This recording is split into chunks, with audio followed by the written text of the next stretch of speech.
Bismillahirrahmanirrahim. Assalamualaikum. Today's our topic is TCP/IP. TCP/IP stand for Transmission Control Protocol or Internet Protocol. It is the most widely used communication protocol today. It is used to transfer data over the internet and consists of two protocols. TCP/IP protocol आपका तब इस्तेमाल होता है जब आप लोगों ने internet के साथ कनेक्ट करना होता है, इसे कहते हैं इंटरनेट प्रोटोकॉल है। ठीक है, इसके अंदर दो प्रोटोकॉल्स होते हैं, एक TCP एंड दूसरा IP। ठीक है, अब इसको आगे देखते हैं। It is use to transfer data over internet and consist of two protocol. TCP is responsible for the delivery of data, provides addresses and routing information. अच्छा जी, इसके अंदर जो पहला प्रोटोकॉल है TCP आप लोग के डाटा की डिलीवरी के अंदर रिस्पॉन्सिबल होता है, आपके डाटा की डिलीवरी करता है। और IP जो है ना, वो आप लोग का एड्रेस और रूटिंग इन्फॉर्मेशन डालता है। इसको हम लोग briefly okay, first of all आपके पास टू कंप्यूटर्स हैं। ठीक है, उनके अंदर जो डाटा ट्रांसफ़र का काम होगा, वन कंप्यूटर से दूसरे कंप्यूटर डाटा को ट्रांसफ़र करने का जो काम है वो इसका होगा TCP का, ट्रांसमिशन कंट्रोल प्रोटोकॉल। इसके नाम में ट्रांसमिशन आ रहा है। ट्रांसमिशन किससे?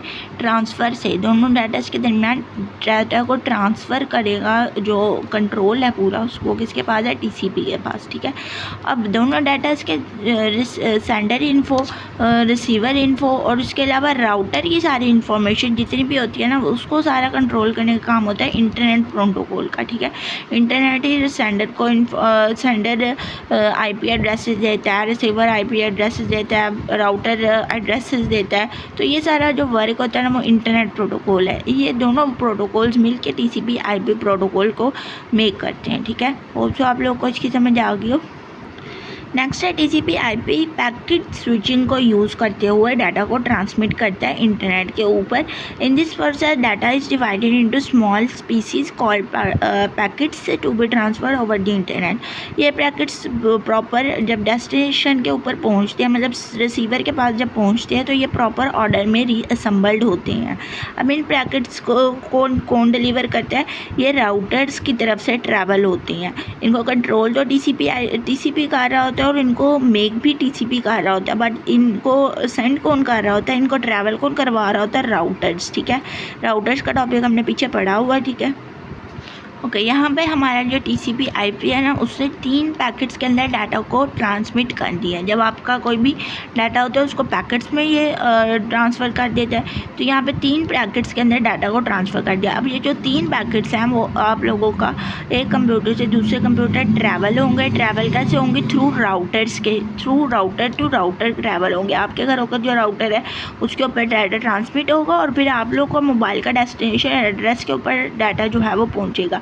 जब आपके घरों में डाटा ट्रैवल हो जाता है तो इन डाटा को वो रीअसेंबल किया जाता है। लाइक अगर पहले 3 नंबर वाला जो पैकेट है वो पहले आ गया, हालांकि 3 नंबर के ऊपर जो तीसरा पार्ट है ना, आप लोगों की वीडियो वगैरह अगर आपने सेंड किया तो तीसरे नंबर के पार्ट आप लोगों का पहले आ जाता है। ठीक है, तो अब इस डाटा को रीअसेंबल भी तो करना है कि 1 को फर्स्ट में, 2 को सेकेंड में एंड 3 को लास्ट के अंदर भेजा जाए। तो ये रीअसेंबलिंग का काम भी TCP का ही है। ठीक है, डाटा को सिर्फ ट्रांसफ़र आप लोग का जो डाटा ट्रैवल करवाता है ना, वो राउटर्स करवाता है। बाकी TCP इनको पैकेट्स के अंदर डिवाइड करता है और TCP पूरा कंट्रोल भी मैनेज करता है कि डाटा ठीक तरह ट्रैवल हो। ठीक है, सो आप लोगों को इसकी समझ आ गई हो। नेक्स्ट है data communication over telephone network. Telephone cables को इस्तेमाल करके नेटवर्क बनाया जाता है जिससे हम लोग कम्युनिकेट करते हैं। सबसे पहले उसके अंदर है ISDN एंड नेक्स्टली है DSL। ISDN आप लोग का किस लिए यूज़ होता है? ISDN stand for integrated service digital network. It is a set of standards for digital transmission of data over telephone standard telephone lines। पहले के 19s के अंदर ये इस्तेमाल होता था या अर्ली 2000s के अंदर ये इस्तेमाल होता था, जिसके अंदर क्या था कि टेलीफोन लाइन से नेटवर्क बनाया जाता था। ये आप लोग के TV चैनल्स की एग्जांपल इसके अंदर आएगी। जैसे आप लोग के TV चैनल आप लोग के किसी यहाँ कुछ पोल के साथ कनेक्ट होते हैं ना, उसके साथ आप लोग का एक नेटवर्क बनाया जाता है। पूरे सारे TVs जो हैं वो एक TV चैनल को एक ही ट्रांसमिशन लाइन से कनेक्ट किया जाता है। तो ये आप लोग उस एग्जांपल में आ सकते हैं। ठीक है, 1 टेलीफोन लाइन कैन कैरी 3 और more signals at the same time ISDN transfer rate 1.5 MB। एक लाइन जो है वो 3 से ज़्यादा सिग्नल्स को एक टाइम में कैरी कर सकती है। ISDN का जो ट्रांसफ़र रेट है वो 1.54 मेगाबाइट पर सेकेंड है। तो ये स्मॉल बिज़नेस और होम यूज़र्स के लिए सिर्फ इस्तेमाल की जा सकती है।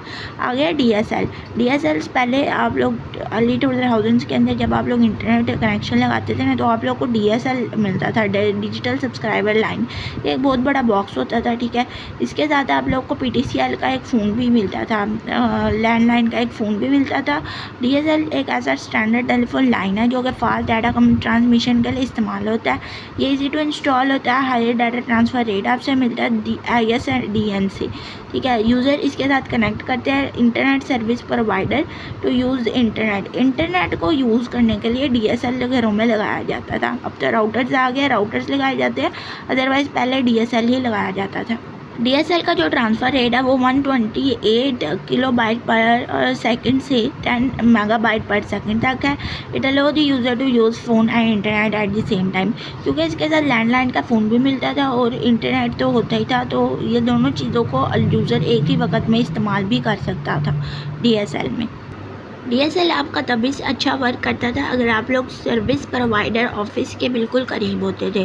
अदरवाइज़ अगर आप लोग सर्विस प्रोवाइडर ऑफिस का और आप लोग के घर का फासला काफ़ी ज़्यादा है तो DSL ज़्यादा अच्छा वर्क नहीं करता था, ठीक है। इसके सिग्नल्स की प्रॉब्लम होती थी, एरर इश्यूज़ आते थे, तो इसलिए ज़्यादा अच्छा वर्क नहीं करता था।